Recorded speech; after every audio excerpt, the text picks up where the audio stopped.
Guys আসসালামু আলাইকুম, সবাই কেমন আছে? আশা করি সবাই ভালো। দেখো কি আনছি, কি দেখো, মুরগির কালারটা কিন্তু অনেকটা সুন্দর, অনেকটা বড়। এই দেখো, এই যে আরেকটা, এটা হচ্ছে সাদা, কিন্তু এটা অনেকটা ছোট। এটা মশলা দিন অনেক বড় আছে। এই দুটো আনাইছে বিশেষ করে আমার ছোটো ভাইয়ের জন্য।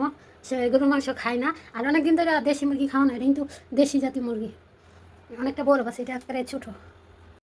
ফাইনালি আমার মোরগগুলো পরিষ্কার করা হয়ে গেছে। এটা অনেক ছোটো পড়ছে, 1 কেজি দেবো না, এটা প্রায় 2 কিলোর মতন, 2 কেজির মতন। এই জায়গায় আমি মোরগগুলা বানাইয়া ধুয়ে পরিষ্কার করে নিলাম। এক পাতিলা হয়েছে, আর এমন এতগুলো রেখে দিছি। এগুলো এখন রান্না করবো। এই জায়গায় কাঁচামরিচ আর পেঁয়াজ দিয়ে দিলাম, গরম মশলা 2 চামচের মতন, আদা বাটা এখানে 3 চামচ, রসুন বাটা দিলাম, পরিমাণ মতো লবণ দিয়ে দিলাম, গরম মশলার ফাঁকি 2 চামচের মতন দেবো। আমার এই জায়গায় কিন্তু প্রায় 2.5 কেজির মতো মাংস আছে। দিয়ে দিলাম 1 চামচের একটু বেশি কালা জিরা, আমি জিরাটা নিজের হাতে বানিয়ে নিছি। 1.5 চামচ হলুদ দেবো, 2 চামচ ধনিয়ার পাখি দেবো, 2 চামচ শুকনো মরিচ দেবো। যেহেতু কাঁচা মরিচ দিচ্ছি তার জন্য শুকনো মরিচ 2 চামচ দিলাম। পরিমাণ মতো তেল দিয়ে দেবো।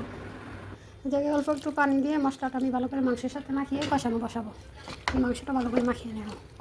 তো গাইস, আমার তরকারি রান্না কমপ্লিট। দেখো, আজকে একটু জাল হয় নাই, কিন্তু তরকারিটা দেওয়া যায়, অনেক মরিচ হয়েছে, কিন্তু অনেক স্বাদ হয়েছে, দেখতে দেওয়া। তো এই তো ভাত নিয়ে বসে গেলাম। আমার পছন্দের কলিজা, ঠ্যাং, ঢেনা সব নিয়ে নিলাম।